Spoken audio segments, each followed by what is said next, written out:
Hey, listen to Commander Cookout Podcast, episode 257. I'm Brando. I'm here with Ryan and Edward to conclude our adventure in the Forgotten Realms by returning to tuning up decks. Now hit our theme song!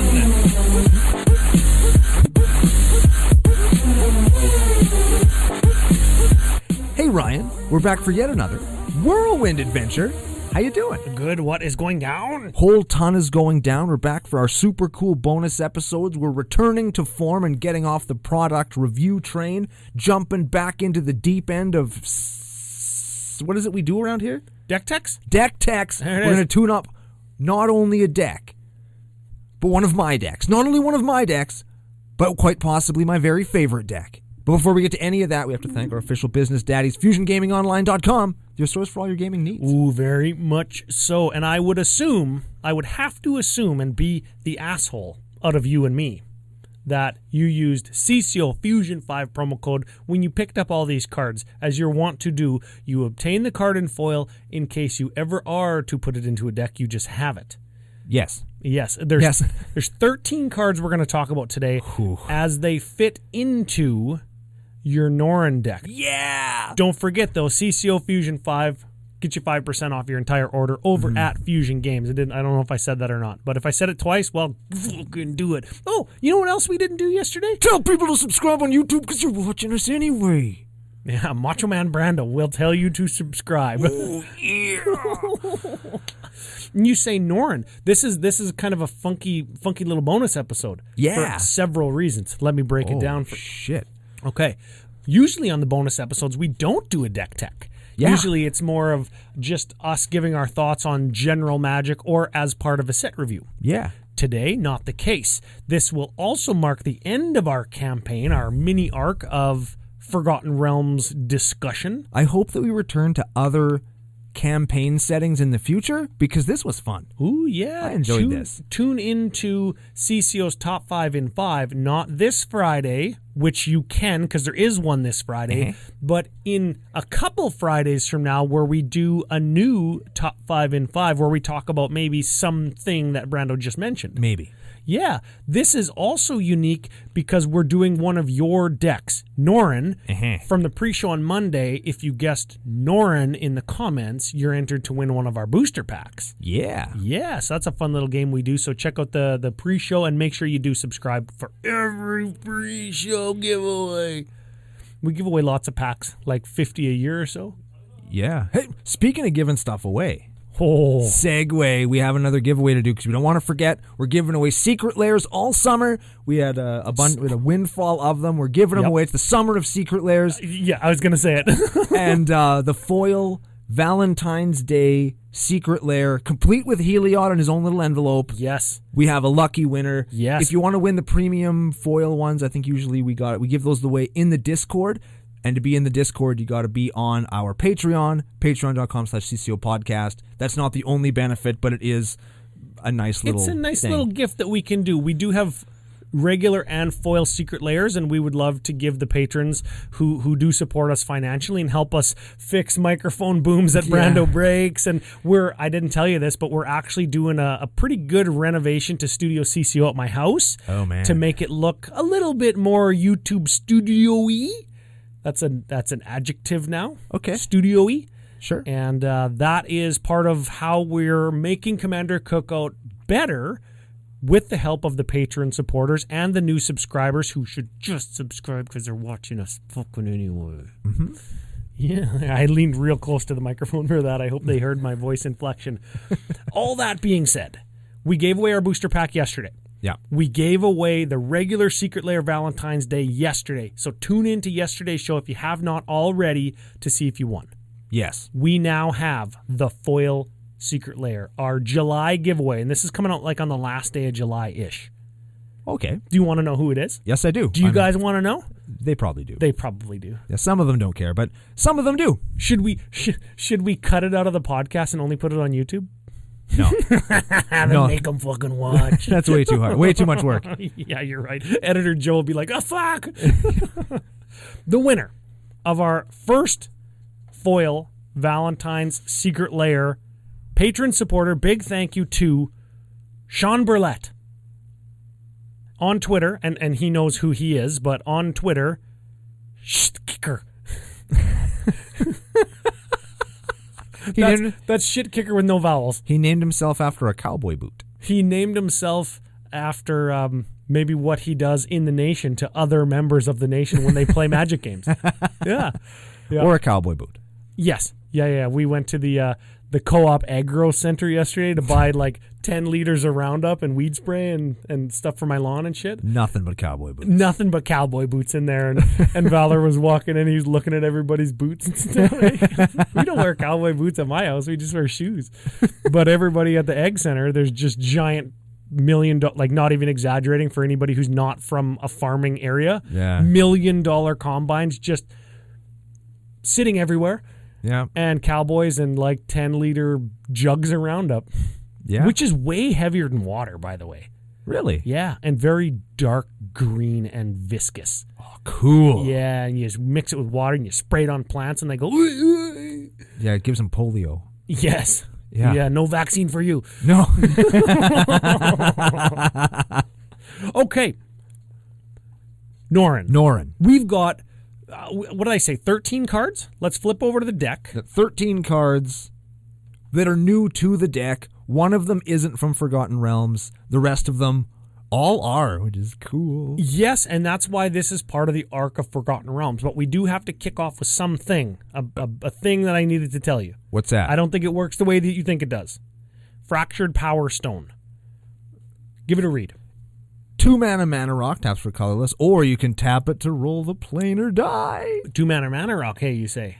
Well, usually I don't care about those, but it lets me roll a dice. But in non-plane chase games, it does actually nothing. What?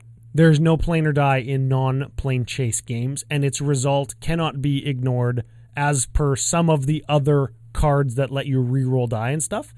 Now, if we're playing a plane chase game and you roll a dice and a card says roll 2 and ignore 1 result, it will work. But if we're not playing a plane chase game, not so much. Oh.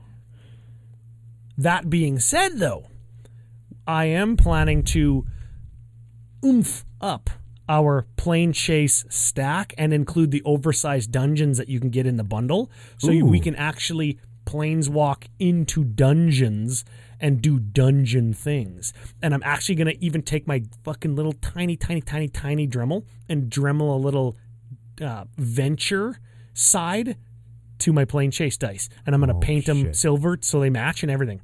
You don't want to just do if you hit the shit, you venture into the dungeon? No! There's going to be a venture side, because hitting the shit, like hitting chaos, we call it the shit, by the way. Yeah, that's the only thing you can call it when you're playing plane chase with us. If you say anything else, you take a drink. That's not even a lie. So I got my whole plane chase deck sleeved up, and we've covered plane chase before. We keep it in one big stack, and we flip over 3 at once, and you can decide which place you go to. Oh, that's the best. Or if you planeswalk, you can go down the wormhole or the rabbit hole, right? And it's like you're planeswalking to 3 new places, and you can choose every time. If one of those places is a dungeon, you can go into that dungeon and flip over another plane, so you can both be in the dungeon on that plane and get the benefits of that. Oh. And one of the dungeons, the Tomb of Annihilation, actually fucks you pretty good, which is great because some of the planes actually fuck you pretty good. Yeah.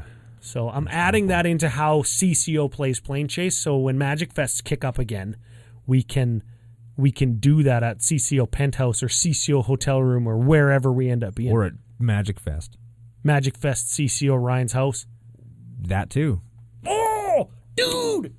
Good vibe of the week. Remember when we used to do good vibes all the time? Uh-huh. Good vibe of the mother-ass week. Oh, tell me. In-store play in Canada, August 6th. Oh, yeah. Starting back up. That's very exciting. Yeah, you went into our local game store uh-huh. and we're talking to the owner. Uh-huh. And then you walked out and like fucking an hour later I walked in to like pick up some sleeves. And he's like, hey, Brando was just here. I was like, what? Didn't see him. And we were talking all about in-store play. And like we play in a mall. Right? Yeah. Everybody knows we play in a mall. Yeah.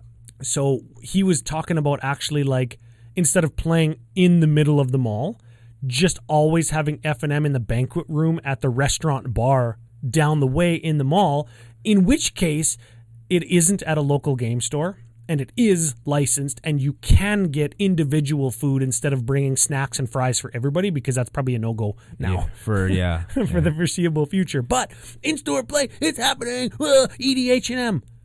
EDH&M from the car. Remember that, everybody? Oh, those are fun. Fuck yeah, we can do game updates from the car after. And then we can go for beer when we're done. That's even better. Oh, this is very exciting. I'm so pumped. Yes. I'm so pumped. And I'm going to get one of those foil fable passages and shit. Oh, yeah. Remember that? Yeah, we're behind on all of the reward things, but we'll get them. We'll get them. We're going to get them. Because I think they're up to a different one now. There's like a treasure chest. No, and another it's thing, still a foiled fabled passage, and then the other promos are for like other in-store shit. Okay. But remember, you get those little booster packs with the promo cards in it at random and stuff? Yeah, oh, man. It's going to be so good. EDH&M, it's coming back. Oh, life is good. Coming back. EDH&M and Bar H&M and... And it's going to happen for you, too. Very much out there so. in the nation. It's going to happen for you, too. If you're not there yet, you're going to get there, and it's going to be rad. Very, very super cool. Final little bit of business. I don't know if we mentioned it at CCO Podcast, at CCO Brando, Facebook.com/CCO Podcast.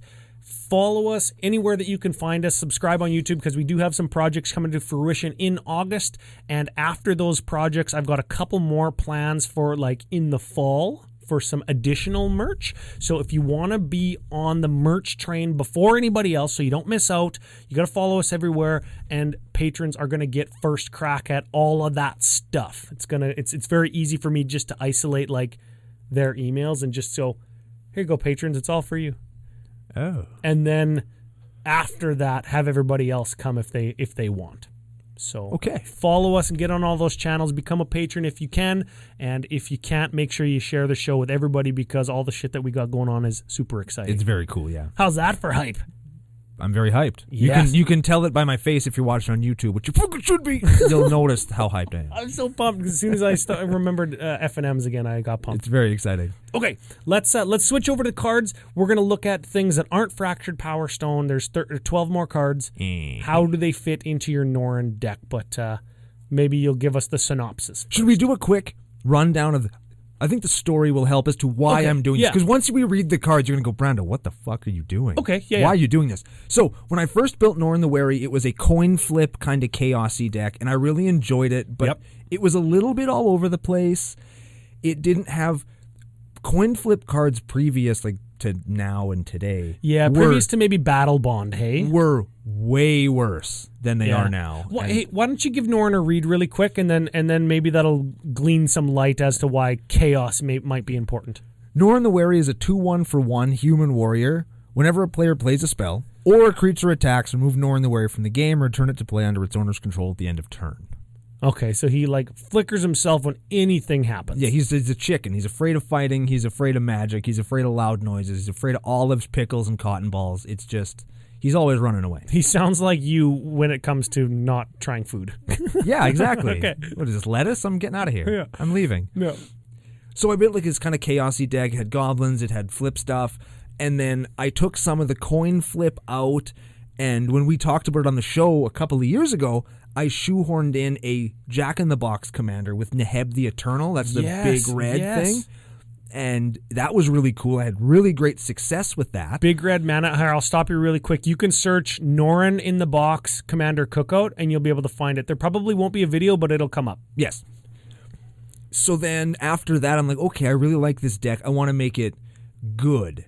Yeah. So then it's become and morphed into the chaos control deck that it is now, where I put in a bunch of the kind of chaotic control, almost stacksy cards, but my deck is built to play through all of that crap, whereas yours probably isn't. It's got things that stop you from taking extra turns. It's got things that punish greedy mana bases. It's got some pretty like sweeping removal to take out all your mana rocks and your dorks.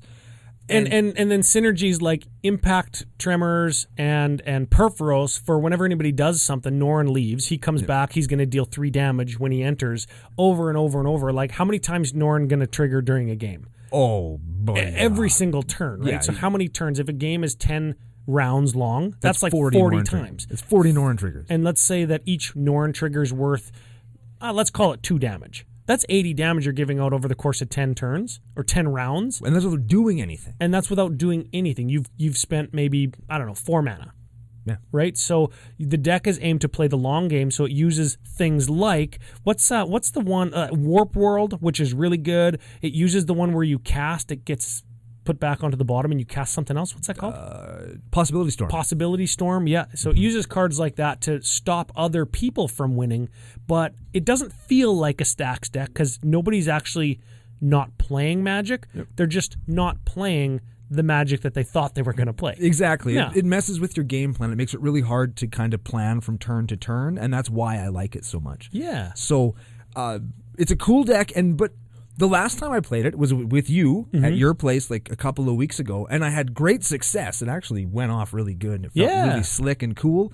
But I think what I want to do is go back to that first iteration that made me just love the deck in the first place, which was this kind of variance-based deck that's just fun to play. Yep. And each time you play it, it's just fun. And maybe the chaos is going to get me a little bit, but I've reined it in a little bit, so I'm still doing something. I just don't know what everything's going to do when I do it. Well, I think that the chaos nature of the deck, if we called chaos a mechanic, right? Where it's like, oh, nobody knows what's going to happen. If you do something, it's not that thing, right? That's chaos. And a lot of people very much dislike that kind of Magic. I'm fine with Possibility Storm, but confusion in the ranks and a couple of the ones where it's just a grip of chaos, nobody knows what the fuck is going to happen. And you just switch permanents and you have to Thieves Auction and stuff. Like, what the hell? Nobody likes that. I don't play Thieves Auction. Yeah, so when you started to go away from that, you started to say, how can I make it still unique and make it maybe look like it's a chaotic deck? And that's why you started to pick all of the most unique and interesting variants on the art and in foiling styles as you could. So when you open up your opening hand, it doesn't even look like a deck of Magic cards. Yeah. It's chaotic to look at. So you still have that chaos kind of mentality with the deck, although it isn't a chaos deck. Correct. And this is coming around full circle where you're introducing some of that variance, like you said, but with the Forgotten Realms cards, you can still have very unique and interesting looking cards. Yeah, and I've done it with dice rolling. Dice roll. So we're going to roll some dice. Okay, we are going to look at 12 cards. We're going to switch over to the videos so Editor Joe can make us all look super pro. All right, we'll start with the new cards, and then we can bang through some categories quick. Sure. And then we can maybe talk about where some of these would go, what are some of the cuts that I could kind of make, and see where we go from there. Sure. First card I'm adding is Rulebook Showcase Foil Zorn. Zorn. With an X. Yeah, and Zorn with an X because he's fucking edgy and extreme, and it's like 1999. Yeah. Yeah. Suck it. X-Pop. Limp Bizkit. Yeah. Yeah. Yeah. You got it. You covered it. We covered the whole thing there. Remember the DV8 Music and Skateboard Festival? Yes. Yes. That was fun. Yeah, that was cool. Remember we could have festivals? We can again. She's coming back. EDH and M, August 6th. Yeah, okay. Yeah, what does this card even do? A 3/2 elemental for red to looks like a showcase rulebook thing. If you would create one or more treasure tokes, instead create those tokens plus an additional treasure toke. Yeah, 2 toke. So we're rampant. 2 toke elemental. Yeah. Don't Google that. Yeah, no. Also, this art is crazy. It's like a box, and it's got like a mouth on its head, and then it's got an arm where its nose should be, and it's got these crazy eyes, and it's doing the bushwhacker walk from 80s wrestling. Yeah, it looks like I had 3 or 4 tokes. You do treasure stuff. Yep, we do treasure stuff. It's got a couple of the treasure token creating cards that you would expect, and then a few of the new ones make treasures as well. Yeah, so this is a natural fit because you've got like Dockside Extortionist and like Ragavan, Nimble Pilferer, and treasure stuff. Yeah. Yeah, okay. And this is a very unique and interesting way to view a Magic card because it looks like some creepy weird thing from the 70s. Yeah. Yeah, okay. Might be in a Pink Floyd musical. And it works really good with the next card, which is the Dungeon Module. By the way, these cards look awesome in foil. If you haven't seen a Dungeon Module in foil yet, they are so nice. Neat. They are far and away one of the best foilings I've seen in a long time. The Dungeon Module is it looks like the 1970s book cover ones with the solid color on them. This one being Treasure Vault. Artifact land, taps for a colorless, XX tap sack treasure vault, create X treasure tokes. Yeah. So now you create X+1 if you have your Zorn out. Yeah. Okay. And straight value, do you got like anything that lets you play from your graveyard? Is there a Crucible or anything? No. It's just there. It's the save up mana for the next turn, or if I've got the mana already, I can put out a bunch of treasure tokens to work with my Warp World. I was just going to say, yeah, you treasure token, take a turn off treasure token, hide behind whatever, and then Warp World. Yep. Yeah, okay. Get them hide behind your permanents. Purphoros because he's indestructible. Yeah. Yeah, okay. Yeah, okay. Next up, another one that could possibly make me some treasure tokens in Treasure Chest. Artifact. This is the 3-drop artifact, full art, like stretched art, foil. Yeah. So this is the most normal looking one that we've maybe viewed thus far. Yes. Okay. And I hope Editor Joe, he's got all the ones that we're talking about. Yeah. He probably does. He's a good guy. He's got it. He knows his shit. Yeah. He knows okay. what's up. This is 4, sacrifice treasure chest. Mm-hmm. Roll a d20. Ooh. Okay, so we're rolling dice. This is our first dice rolling card. We're finally rolling some dice. A new sub-theme, if you will. Yes. Okay. On a 1, you get trapped in the treasure chest. You open it up and trip, and it's empty, and it falls in, and the latch shuts. Yes. That's what happens. And you take 3 damage. Ooh. Yeah. Yeah. On a 2 to a 9, create 5 treasure tokens. Oh, baby. You just get 5. Yep. So you make, some of your money back, I guess. Yeah. Okay. 10 to 19, you gain 3 life and draw 3 cards. Something Red wants to do. Yes, this is red card draw now. Yep. On a 20, search your library for a card. If it's an artifact card, you may put it onto the battlefield. Otherwise, put that card into your hand, then shuffle. Cool. Let you tutor. It's like gamble without the risk. Other than getting a 1 or a 2 through 9 or a 10 through 19. Yes. There's no risk. This is a fine card. It says roll a d20. It says get mana. It says put mana away for later. Yeah. And it says maybe draw or tutor. Cool. I think that's fine. I think that's a neat card. And I'm really excited about this next one. Okay. I'm really excited about this next one. You spoke highly of this during our Forgotten Realms set review. Give it a read. The Deck of Many Things is a legendary artifact for 5. It has 2, tap, roll a d20, and subtract the number of cards in your hand from the result. What the fuck? If the result is 0 or less, discard your hand. Great. Perfect. So this card is hopefully already... there's an anger in there. It's already amazing. 1 to 9, return a card at random from your graveyard to your hand. Sure. Cool. 10 to 19, draw 2 cards. Also good. On a 20, put a creature card from any graveyard into play under your control. When that creature dies, that creature's owner loses the game. That one's pretty good. Do you got sacrifice effects in your own deck? No. No. Okay. Well, it gets better if you have like a Ashnod's Altar or whatever, right? For sure. Yeah, it does, but you don't need it. Yeah. You can just block. I'm never going to...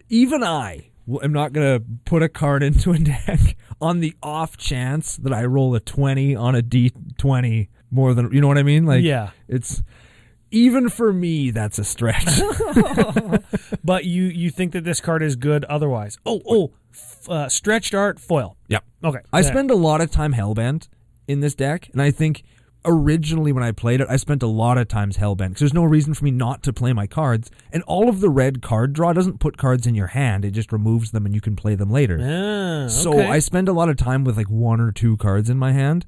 So you roll a d20 and subtract your hand size. Yeah. And that's your number that you roll. Yeah, so it'll be 1 or 2, so I'll probably spend a lot of time getting like a card at random back from my graveyard, which is fine. Yeah.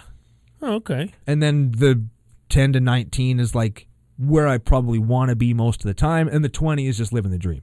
Yeah. 10 to 19 is maybe you'll get there. I'm sure I'll get there. You got a fine chance to get 10 to 19, just below 50%. Yeah.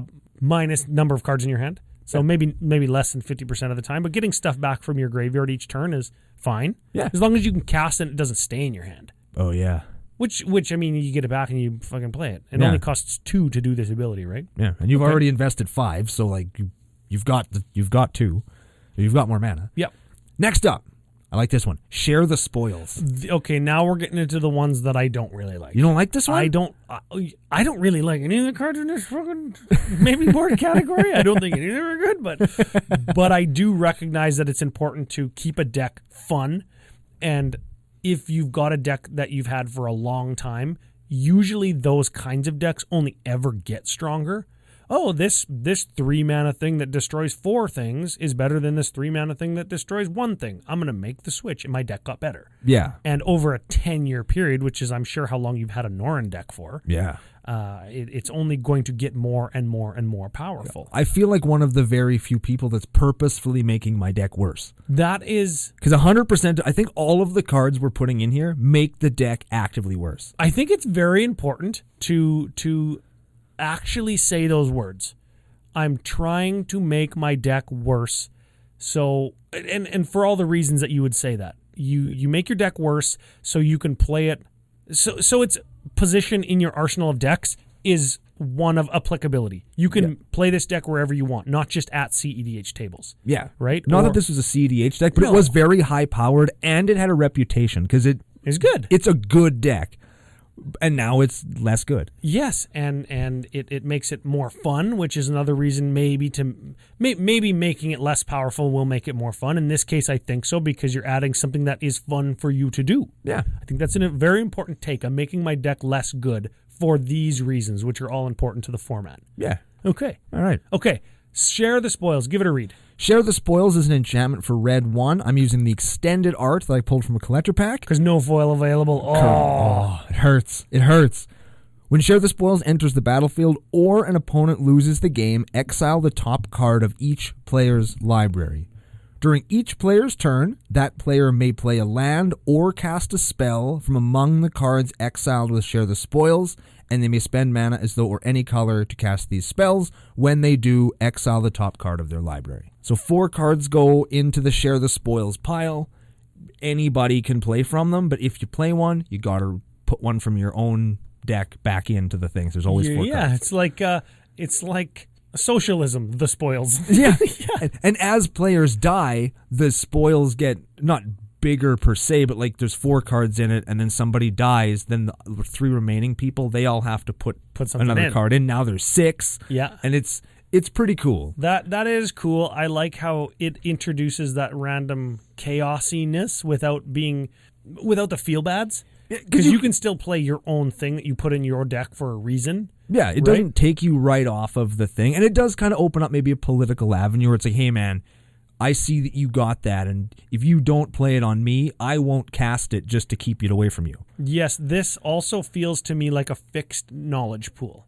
If you want this effect and you're also running knowledge pool, a knowledge pool costs like what, 6? Who cares? This costs 2. Yeah. And it's from top of library, not like I cast this spell, put it into the pool, get something else, cast another spell to get the first spell that I actually really wanted from the knowledge pool, right? There's no hoops and jump arounds like that, and you can't lock anybody out like you can with knowledge pool. Or what's the other one? Possibility Storm lets you lock people out too, right? With Teferi. Yeah, or Drannith Magistrate, where you can't cast spells anywhere from your hand, but from your hand. Yes. So this lets you actually play the game and do the knowledge pool thing. I like this more than that. Yes. Okay. Next up, we have another extended art commander card in Reckless Endeavor. Ooh, another dice rolling card. This is a sorcery. Red 5, roll 2d12. Now, these ones I think are trap cards. You think? Well, let's find out. Okay. Choose one result. Reckless Endeavor deals damage equal to the result to each creature, then create a number of treasure tokens equal to the other. Mm-hmm. What if you got like a 2 and a 1? Well, then you've definitely been varianced on your 7 mana spell. I suppose. I think that maybe you'll get a 10 or an 8 and like a 3. It's like, sure. Is that good? Well, if you get a 10 and a 3, you've got 10 mana, which makes it like a ritual, and you've swept the board to each creature. Yeah, like maybe you've swept the board. Yeah, or if there's a bunch of dudes, maybe you get 3 of your mana back, and now you've only spent 5 on this card, and you've 10'd every creature at the table, right? Because you get to see both results before you make your choice. Yeah, choose one result. So you see the result first. You don't say this dice is this and this dice is this, and then chuck them. Yeah. No, you roll 2 of them and then pick. Yeah. Okay, that does make them better in my mind. Yeah, and I think the question you ask yourself might be, how much does this spell cost if I always take the low result on mana? Yeah. This spell probably costs 4. Sure. Is that worth doing 3 damage to something? If you roll a 3 and a 3? Sure. I don't know. You can just play like fucking Volcanic Fallout that it can't even be countered. I do. Oh, and Slagstorm and Chain Reaction and Blasphemous Act. And Sweltering Suns and Anger of the Gods. Yeah, you're already... does this card replace one of those cards? I think so. Maybe. I haven't made the cuts in my mind yet. So we're going to see. Because some of those are instants, and this is a sorcery that might cost more and do less. Yeah. So okay, let's keep going. Hoarding Ogre. Hoarding Ogre. This has an extra benefit of it has my face on it. My face is all over this set, and I'm so proud. Yeah, he's got the same kind of shaped mouth as you do. This is a 3/3 Ogre for red 3. Whenever it attacks, you roll a d20. There it is. Yeah, whenever you attack, roll for initiative or whatever, right? That's the meme. Yep. That's the D&D meme. On a 1 through 9, you create a treasure. Yeah. On a 10 through 19, create 2 treasures. Yeah. On a 20, create 3 treasures. Yeah. Okay. I like that. So he swings in, gets me some damage, gets them chip-ins. Yep. And gets me some mana, and he's not an insubstantial blocker. No. And he's not so big that people are going to be like, oh, fuck. Yeah, like you could probably make a deal with somebody like, hey, man, like, I need some mana, like, I'll owe you one if you let me hit you for 3 so that I can maybe get some treasure tokens. If you get this guy out on turn 3 or 4 and start swinging, people are maybe going to block with their token, their chump that they got incidentally, or they're not going to block if they cast their 2 toughness or 3 toughness commander. Yeah. And you're going to get treasures because it's only on attack, doesn't have to hit. Yep. And it's not such a huge threat. This is the kind of thing that is going to gain you some value. Maybe you'll get your 4 mana back out of it, and then it'll just get caught up in a sweeper. Yeah. And every time he attacks, he's going to trigger Norin. That's why you like on attack or on combat triggers. Correct. Because they incentivize you and they give you a benefit for attacking, and they're going to trigger Norin. Yep. Yeah. Okay. I like that one. All right, then we talked about Fractured Power Stone already. Let's go back to the land section. We're going to talk about another super cool module, alternate art, however you want to say it, in Den of the Bugbear. I do like the look of that art on there. Give it a read. Den of the Bugbear is a land that comes into play tapped if you control 2 or more lands, or 2 or more other lands.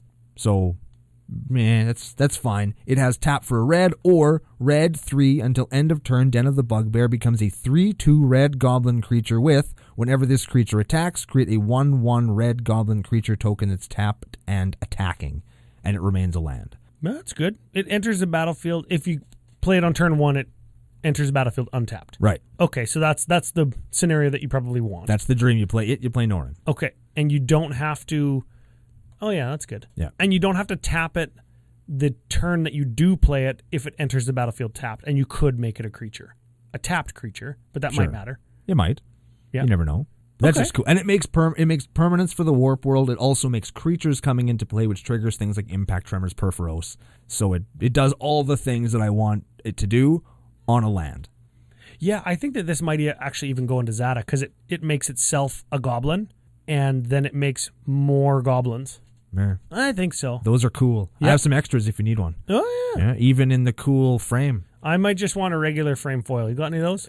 Probably do. Of course I do. Next up.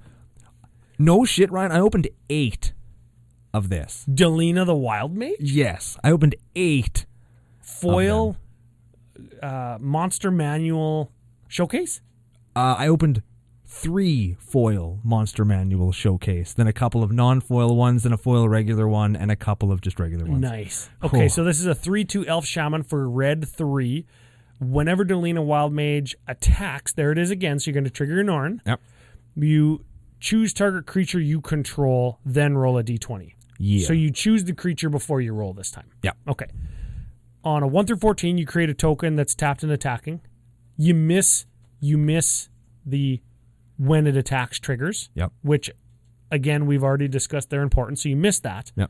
Important to note, if the creature you pick is legendary, the token is not.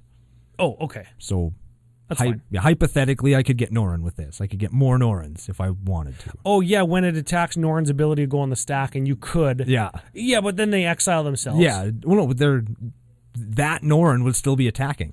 That Norin token. You'd have to attack again or cast a spell to make the Norin token phase out, and then it would fizzle. This lady Makes Norin attack. It makes Norin do damage, not commander damage, but people are going to take damage from Norin the Wary thanks to this card, and that's amazing. Excellent. We didn't say 15 to 20, you create 2 of those tokens. No. Isn't that what it does? No.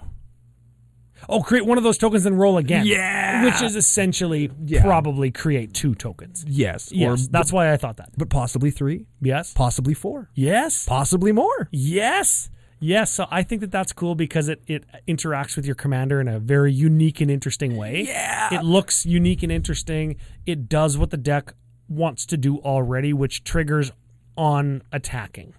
Yeah. Cool. And it's, again, all those tokens coming into play, boom, boom, boom. They're all going to trigger your perf. They're all going to trigger your impact tremors. Yep. All that stuff. Very good. Very good. Next up, Chaos Channeler. Chaos Channy. This has one of those D&D like flavor mechanics, right? Yep.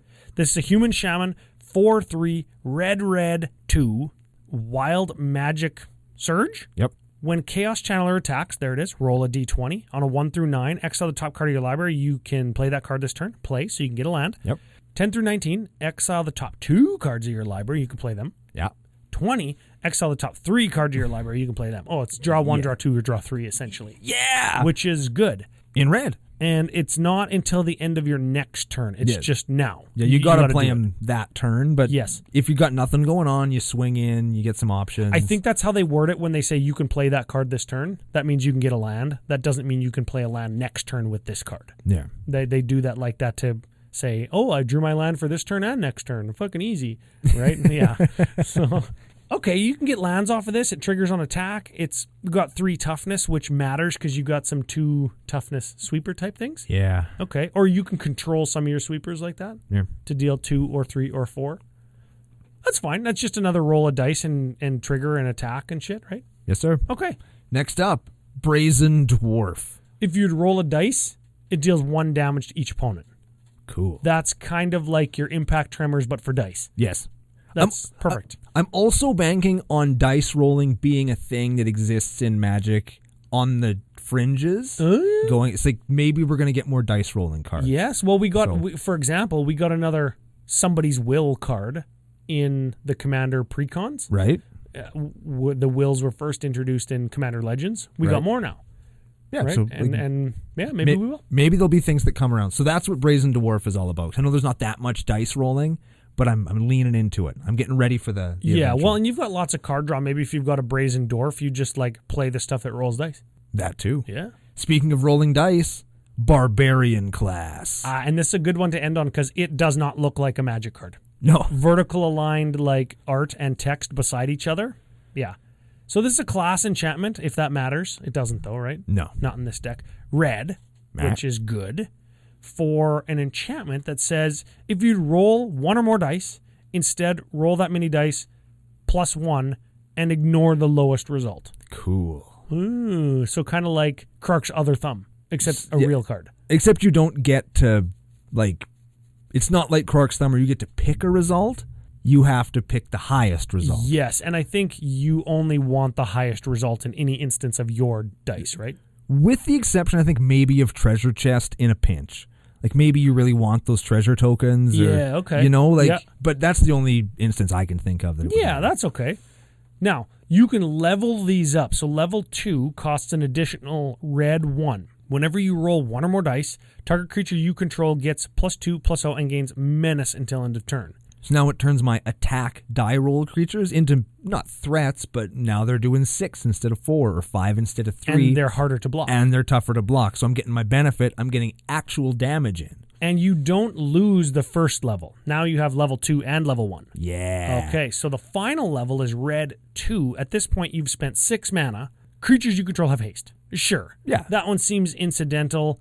You'll do it if you have it, but I don't think that this deck requires your creatures to have haste. No, it's nice. Most of the ways you win is through control, incidental damage until you can earthquake or whatever, right? Yeah, and I mean that's like it's cool to have haste. If anybody says, "Yo, have haste," I'm never going to say no. Very much so. And this will be awesome for something like Brash Taunter when they have a big guy and you drop it and it has haste. Atali, get in for 6 when it has haste. And get all of their cards too. Yeah. Feldon to get your Atali back. Quakebringer, the giant that deals damage, right? Like all that kind of stuff. So those are the 13 cards. Those are the 13 new cards we're adding. We talked about some of the cuts. What else? Where? How powered down do you want to go? As in, how bad do you want the deck to be? Right? Like you could just take out all of the best 13 cards or 12 cards and put these new 13 in, or you could take out some of the medium tier or low tier portions of the actual deck and put these in and just make it kind of the same. Oh yeah. Yeah, right. See, and those are the questions that I'm trying to answer. Like I think there's a couple of cards that are just meant to be competitive that I'll just take out. Like I have an Underwear Breach. I'll just take it out. Mother ass. That's like one of the best cards in the whole Magic. I know. And I'm going to cut it for something that makes me roll dice. You know? Good on you. Yeah. Two mountains will go for the lands. Maybe some of the sweepers I'll take out just to kind of keep so I'm not as just control. I could lose something like maybe some of the air quotes stacksy bits. Okay. You know, like maybe I could lose the Stranglehold or the Sulfuric Vortex, maybe Pyrohemia, you know, like some of the just, I don't want to say incidental value cards, but like the ones that are just there to like keep my opponents from playing mana dorks. Yes. Or being able to play a token strategy, which is what a lot of that's there for. Like, okay. You know? You went a little bit of a different direction than I was going to, and I say that because I think if you cut the cards that you were just mentioning, the cards that keep your opponents from doing stuff, the deck loses its staying power and it doesn't survive till the late game to be able to do what it does, to do what you like it to do. Okay. Right? Okay. What I was thinking is, because you want it to be a unique and interesting deck visually, you cut everything that doesn't come in foil. And in that case, maybe not Dockside Extortionist, because it too is one of the best cards in the entire format. Yeah. Maybe you cut the Underwear Breach, right? Sure. Just because it's so good, and when you cast it, people are like, oh, fuck, Brando just wins, right? And I don't. Yeah, you know what I mean? That's the thing. Underwear Breach doesn't make me win in this deck, so I feel like it's just there for value anyway. Value, Underwear Breach lets you get your Soul Ring back that got swept up or something, right? It's mostly there to get my Perforos back. There's a part of me that wants to play Wish in this deck so bad. Oh, yeah, can't because do that. Really the only way to get rid of Perforos is to remove him from the game. Mm-hmm. And I'm pretty sure that Wish would let me get him back, right? Nah, no. Is that not how that works? No. That's so stupid. He gets exiled. He's still in an exile zone, which is in the game. Which is in this game. That's so terrible. Yeah. I hate this is what I think about Underwear Breach, is that, you know, in my black zombie deck, little bit attacky, big tall zombie, beat down tribal, little bit graveyard combo. Mm-hmm. I've counted the Yawgmoth's Will a time or two in that deck for Soul Ring, get a fetch land back, or bog somebody, play one creature, get Ashnod's Altar. Sure. Right? Fuck. Yeah. And that's fine. Yeah. I did a whole bunch of really, really, really powerful card playing, but it didn't win me the game, and not very often do I win in that deck with Yawgmoth's Will. Sure. So it doesn't need to be in there. If I ever needed the $500, for example, there it goes, right? So I think that's a cut. I think something like Loyal Apprentice might be a cut. Do you have another token maker? Maybe Den of the Bugbear. Gives you a token, kinda. Sure. Right? Okay, maybe. Tome of Legends, that's sort of a card draw spell. We did see sort of card draw spells in Treasure Chest, and what's the other one that let you exile cards and play them? Chaos Channeler. Right. Maybe you saw some cards there that don't require any additional mana investment after you play the card. Yeah. And it comes in foil. Tome of Legends doesn't. Ooh. Oh. Reality Scramble. Let's look at that one. What is that? That lets you put target permanent card you own on the bottom. Oh, it's like a Warp World, isn't it? Yeah. Oh, Reality Scramble is fucking cool. Is it a good one that you might not want to cut? Reality Scramble, in addition to having an incredible art on it, lets me put target permanent I own on the bottom of my library, reveal cards from the top of my library till I reveal a card that shares a card type with it, that permanent, and put it into play, and then the rest of the stuff goes on the bottom. Oh, it's polymorph, but pick your permanent type. Yeah. And it has retrace. So if I get land flooded, I always have something to do. Ah, yes. So like I could turn a treasure token into a Tome of Legends or a Genesis Chamber or a Skull Clamp or a Sensei's Divining Top, or I could turn a Goblin token into an Atali. Yep. Right? Like, okay. It's a it's a cool card meant to give just me redundancy, so I always have a card to play. Yes. Now, what about Geode Rager? Whenever a land enters the battlefield under your control, you goad each creature target player control. Goad each creature? Goad them all for playing a land, man. Yeah, for playing cool. a land. That's a cool one. That card is incredible. Not available in foil. Not available in or extended art. Ugh. Mother ass. But it does have the word Rager in its name, Ryan. He's good. Okay. Ruination is the next one. Destroy all non-basic lands. That's a little bit of a Punisher type card. Yeah. That's... Not available in foil. That might be one that people get a little bit... give you the side glance at. There have definitely been games where I draw Ruination, and it would definitely put me way ahead, but I don't play it because it would blow out Von Doom. Specifically Chris Von Doom, because he plays... me. And you, because you guys play the greediest mana bases I've ever seen. You guys are the reason that I play Ruination in decks. Fucking 2-color deck, 5 basics. Yeah. You have 35... utility lands, baby. Me and Von Doom, we know where it's at. Yeah, we know how to build mana bases. You have monocolored decks, and you got half your lands are fucking utility lands. Yeah, that's how you're supposed to do it. I'd blow out your freaking Thrastus Storm Dinosaur deck with a Ruination. It's ridiculous. That card is so awesome. Well, there's a case to be made there, as with Blood Moon, which you are playing. Are you playing Magus of the Moon?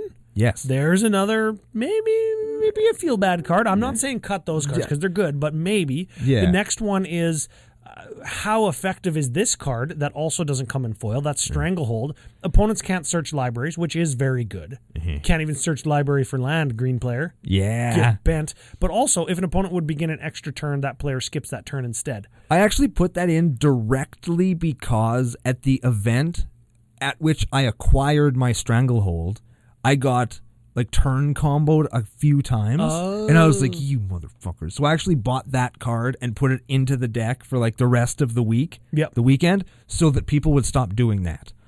So honestly, I don't think I've ever even played Stranglehold since then. In the 3 years it's been in there, I'm not sure I've actually played. No, I did. I played it at one EDH&M, and it was basically me sideboarding against somebody's deck. You know what? I think that you've played that against me. One time also at F.U. Smitty's house. Okay. So maybe you've cast it twice ever. Yeah, so it's not a card that I'm super attached to. Yeah. So it's I could probably move that. Could be a cut. Okay. Well, there's some cuts. I'm not saying like take out all the feel bad cards because some of those cards are the cards that you need for control. Yeah. I'm just saying those are the kinds of things if you want to continue to let other people, air quotes, do their thing, those are the cards that maybe could go. Right, and the same is true for something like Planar Chaos, Possibility Storm, Grip of Chaos. These are just cards that, for example, Grip of Chaos, enchantment for 6. Whenever a spell or an ability is put onto the stack, reselect its targets at random. That's just it's such a hard card to play against because you just don't get to do what you want to do, right? And before anybody asks, yes, I have resolved Grip of Chaos with a Possibility Storm and a Player Chaos in play. A Planar Oh, man. See, that doesn't sound like fun because nothing can actually even happen. That's where we're in a point where you basically can't get me, but you have to try. Yes. And I've got Norin and Perforos, and as you're trying to get me, you're helping me kill you. Yes. That's what that is. It's not a hard lock, but when you have... You know what I like? Coin flip possibly counter your spell, and when you play your spell, you're going to get a different spell that's going to counter something that you're going to target something that you don't necessarily want it to target anyway, and then everybody takes 2. Yes. Like that.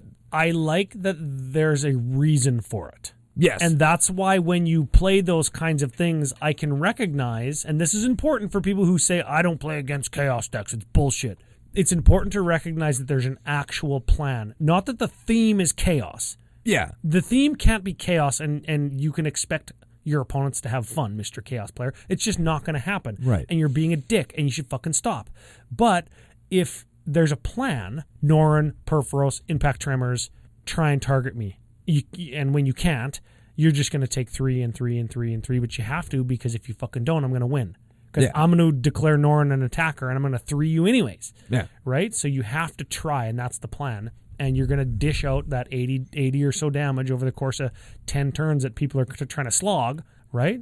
So I recognize the plan, and I do appreciate it, and I think it's important to make that distinction. Yeah, I made a point to make sure that the game plan was visible and easily explainable. So when I played like one piece of that, I can then say, hey, like, this is here for a reason. It's not just here because I'm trying to grief you. Yes. That's important. Yes, and I think that's even part of the Rule Zero pregame talk, right? Or if it wasn't and something like that started to unfold, you make that part of your post-game talk. Lenny and I were just talking about that on Twitter a little bit, where it's like post-game talks are actually important.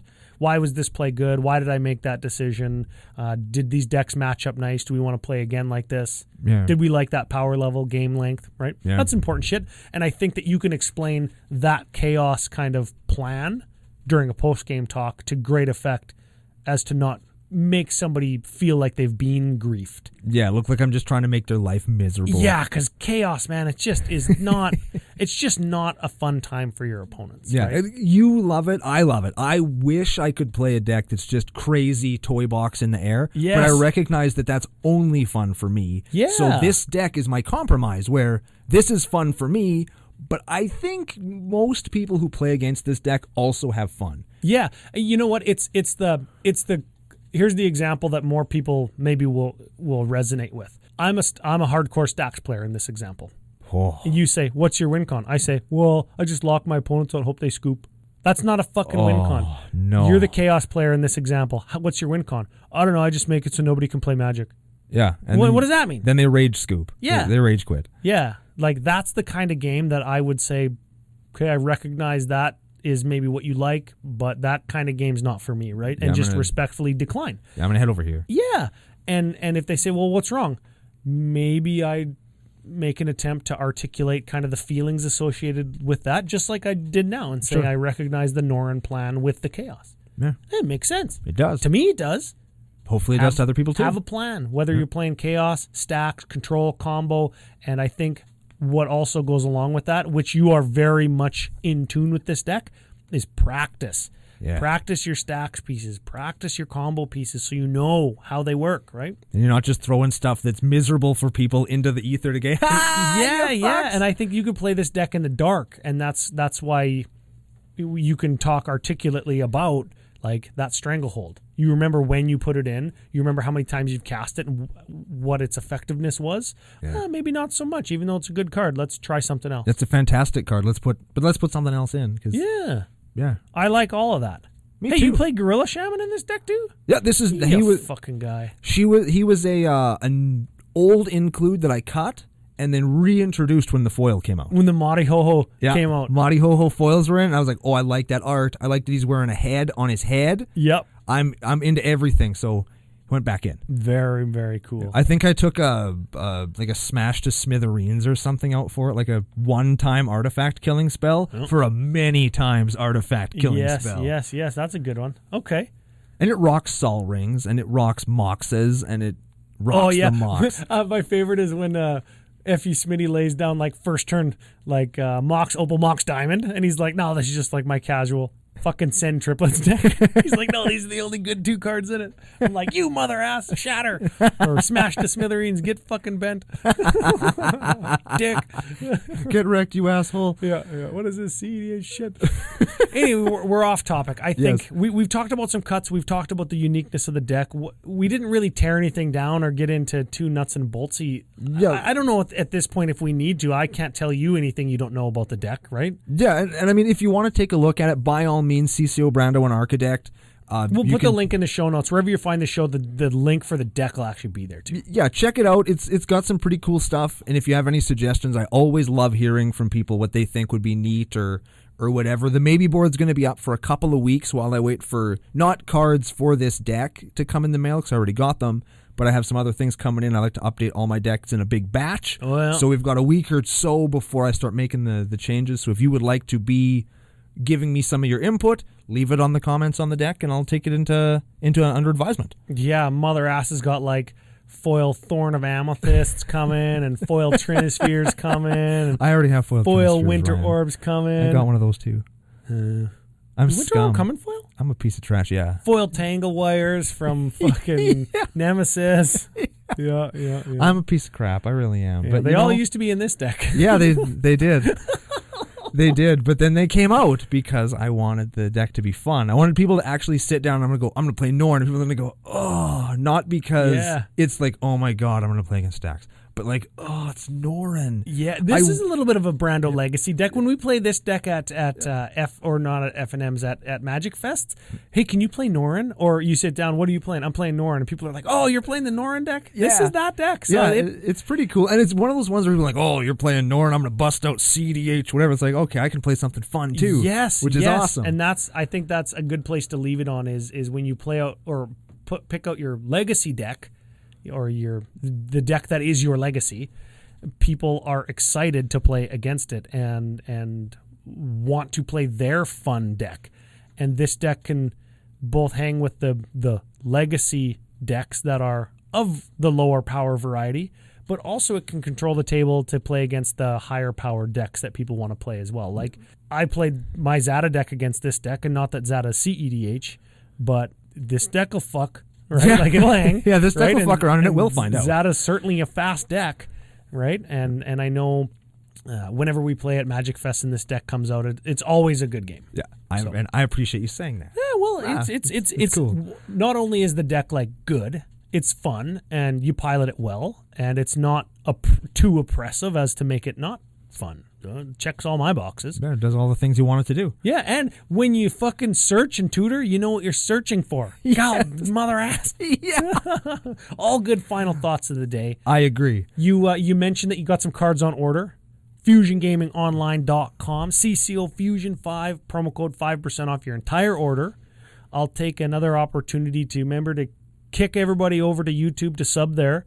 At CCO Podcast, at CCO Brando, patreon.com/CCO Podcast, facebook.com/CCO Podcast. Get on all the platforms you follow or sub or whatever the platform's word is. Yep. Do the thing, because we're going to be announcing some cool stuff coming up in August, late August maybe, and then some stuff after that as well that I have some ideas for that we're going to discuss right after this show. Ooh. And don't forget that patrons will get first crack at all that stuff, because we do like to give them a little thank you beforehand. Agreed. Now, so get online, get on board. We're happy to have you here, and we're going to prove that to you in the month of August. As far as that goes, I think we've said all the things that we need to say. We had a great final thought. We had a great discussion on a deck that I'm very excited about. Remember to check it out in the show notes down below if you have any ideas for me. If you have decks that you would like us to look at in the rest of the arc of the Art of Deck Building, which we're going to pick up again after this, send them into commandercookout@gmail.com. Don't forget to check out Top 5 in 5, brand new, coming out this Friday. And we're going to be back next Tuesday as we pick up the arc of the Art of Deck Building on Commander Cookout Podcast. Hit our theme song!